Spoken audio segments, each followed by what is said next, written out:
Menteri Keuangan Sri Mulyani Indrawati menyampaikan Presiden Prabowo Subianto memiliki 5 instruksi khusus terkait penerapan rancangan APBN tahun 2026. Beberapa di antaranya terkait kewajiban untuk meningkatkan penerimaan negara dan menjaga kepercayaan dasar atau pasar untuk tetap baik. Sri Mulyani menyatakan instruksi yang pertama berkaitan dengan arahan agar reformasi kebijakan di sisi penerimaan negara bisa terus dikebut untuk meningkatkan penerimaan yang memadai dan untuk mendukung program prioritas pemerintah. Kedua, belanja pemerintah juga diminta oleh Presiden Prabowo agar difokuskan kepada program-program penting seperti makanan bergizi gratis, sekolah rakyat, koperasi merah putih, pemeriksaan kesehatan gratis hingga perbaikan sekolah. Ketiga, defisit anggaran wajib dijaga pada level yang baik dan mengacu hasil pembicaraan dengan DPR RI. Defisit akan dijaga di kisaran 2,48 hingga 2,53%. Keempat, Prabowo meminta agar pertumbuhan ekonomi terjaga dan untuk instruksi kelima, Presiden Prabowo meminta agar berbagai langkah deregulasi segera berjalan sehingga perekonomian bisa tumbuh dan tidak selalu tergantung pada APBN. Arahan Bapak Presiden sudah sangat lengkap.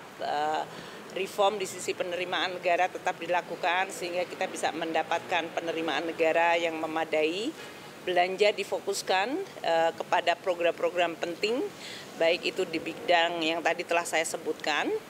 Kemudian defisit harus dijaga pada level yang baik. Dalam hal ini seperti yang sudah disampaikan di DPR, range-nya saya laporkan kepada Bapak Presiden dan beliau mengatakan apabila bisa dibuat sehingga market confidence bagus, ekonomi kita tetap jalan, support terhadap ekonomi melalui APBN, counter cyclical bisa jalan.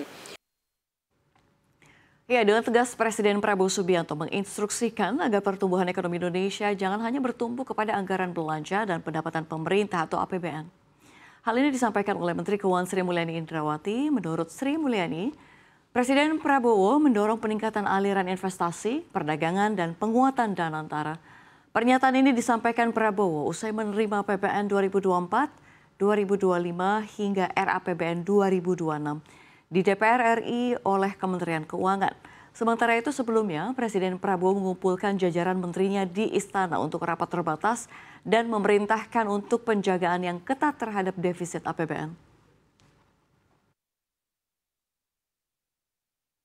Bapak Presiden menekankan untuk berbagai langkah-langkah deregulasi sehingga perekonomian bisa tumbuh, tidak selalu tergantung kepada APBN. Jadi dalam hal ini berbagai perbaikan dari regulasi-regulasi agar mempermudah dunia usaha, investasi, perdagangan, dan terutama juga mendorong banyak dana antara serta tata kelola yang baik.